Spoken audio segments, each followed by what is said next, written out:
Major world leaders listened to him. To say the man is a giant is a gross understatement, so it's no surprise that Minister Mentor Lee Kuan Yew is the first Asian leader featured in a series of books titled Giants of Asia. The point of this series, Giants of Asia, launched with this book on Lee Kuan Yew. The point of it is an appreciative look at these giants who have made Asia what they are today. MM is a well-known figure worldwide, even in America. But I think you have to concede that the average American knows very little about countries outside. What about Singapore? We are a small little place, They may know about MM, they may know about Singapore Airlines, but I think the American audience is not easy to reach. I mean, he's, not 23 anymore, and, even the Pope goes to heaven and all that. So the fact that he would take a chunk of time out of his day after an arduous trip to Beijing, I was impressed. And I thought it was a nice... It was a very nice, respectful gesture, because I think, I must have gotten some things wrong, I don't know, but in any event, it was a gesture of respect, and one thing I've always felt for him, even when we don't agree, is I have definite respect for him.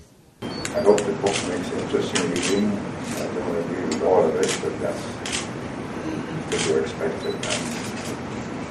That's the Western exaggeration of eccentricities.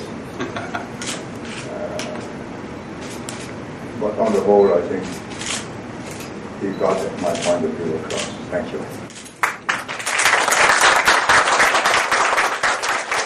I always find people who are have powerful intellects, determination and drive, and are successful in one way or another, are inherently interesting and attractive people for journalists to try and figure out.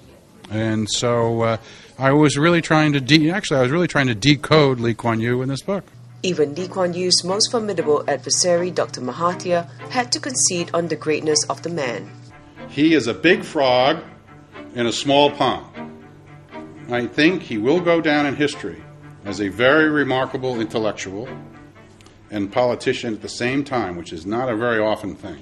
He hasn't said anything, but I'm sure when he saw it, he must have shook his head, because although it was mostly critical, the last line was very positive, and I think it's the only publicly positive thing that Dr. M has ever said about Lee Kuan Yew.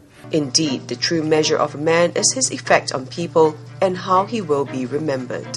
And at one point, I had so kind of internalized the psyche to the extent that I could of Lee Kuan Yew, that my wife at one point said to me, if you mention the word Lee Kuan Yew again, you will sleep in another home.